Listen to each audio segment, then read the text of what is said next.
Hi guys! Magandang araw po sa inyo. So I know that you will love our topic ngayon because ang i-share ko po sa inyo ay mga foreclosed assets mula sa bangko which are always below market value, diba? Yun ang gusto natin, yung magagandang properties, good deal, and below market value. And aside from that, these are all available via bank financing. So, kung hindi nyo kayang i-cash, okay lang naman. You can do this via bank financing. So,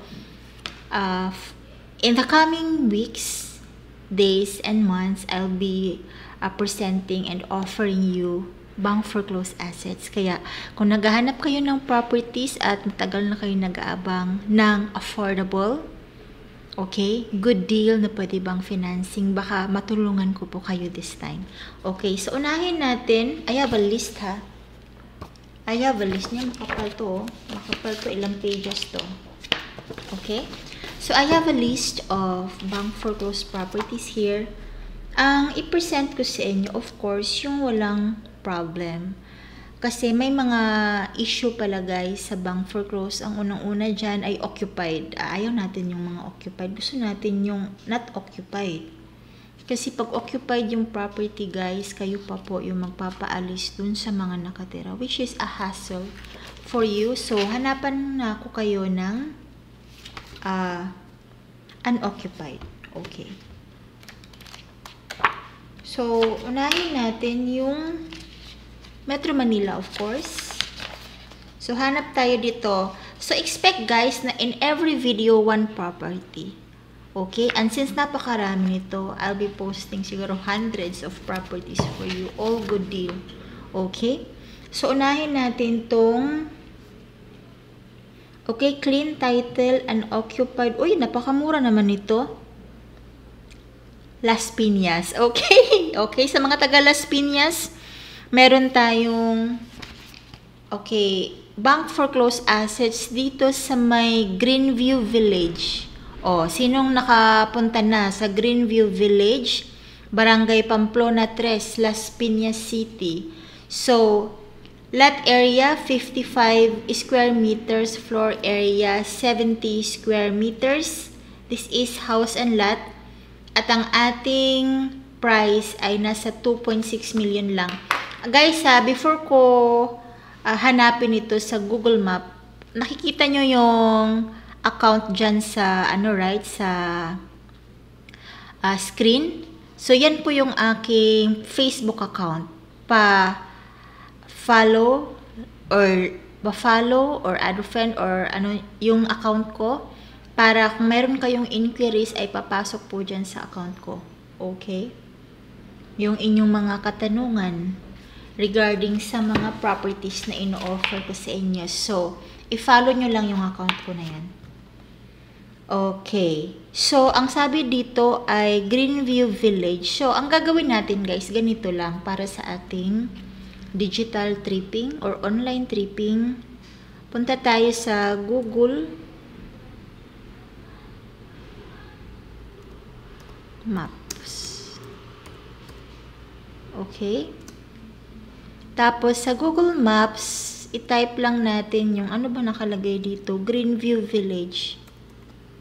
Greenview Village Pamplona 3. Pamplona 3, Las Piñas.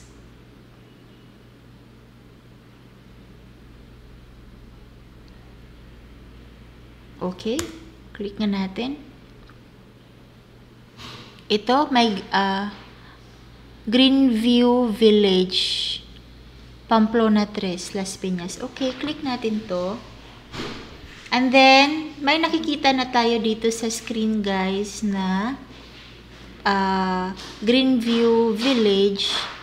Kaso may nakalagay na street no kasi malaki naman ang Greenview Village. Tingnan na lang natin yung yung area. At least makita natin yung area. Okay. Bellet Street ito. Hindi naman Bellet Street yung hawak natin. Nasa Bougainvillea Street yung hawak natin. But, ito yung itsura basically ng subdivision, no? Move nga natin dito sa kabila. So, since may mga phone at laptops naman kayo or computer, type nyo rin dyan sa inyo sa Google Maps. Okay? Pero ibang street to eh. Yung ating foreclosed property ay nasa Bougainvillea Street. So, ganito yung mangyayari guys. Itong pinakita ko sa inyo sa Google Maps, that's how I check lang kung anong itsura ng subdivision. Kasi, when you type sa Google Maps, makikita nyo na po yung area, nearby landmarks, kung accessible siya via transportation na convenient po sa inyo. And at the same time, makikita nyo na rin kung malapit sa squatter, malapit sa mall, malapit sa hospital. So, ganito yung gawin muna natin. And then, once interested kayo to get this property, at malapit lang ito sa inyo kasi nasa Pamplona, Tres Las Piñas lang ito, at napakamura ng presyo, 2.6 million. Okay? Ang 2.6 million na yan, clean title yan, 20% down payment, 80% bank financing. Okay? So, kung gusto nyong malaman magkano yung monthly sa bank financing na yan, check nyo yung first comment dito sa video na ito. Dito, okay? Kasi ilalagay ko dyan yung computation. Alright. So, para makontak nyo ako, guys, punta kayo dito sa Facebook ko. Okay? So, we can talk more, or dito sa screen, ilalagay ko yung aking phone number. Yung phone number ko na yan that's also my Viber and WhatsApp para sa mga nasa abroad. Kontakin nyo po ako para malaman nyo yung more information about this property. And disclaimer lamang po, pag sinabi nating bank foreclosed property, usually po dyan ay occupied na siya before. Okay? So, gamit na po yung property. So, minsan, kailangan nyo talagang i-renovate. But, yun yung isang downside when you buy a foreclosed property. You need to renovate, repaint, or whatever you find na kailangan nyong gawin dun sa property. Okay? So, contact me lang po dito sa screen. Okay? Nakita nyo na yung aking phone number. Salamat po, and please check my other videos because I'll be posting more foreclosed properties para po sa inyo.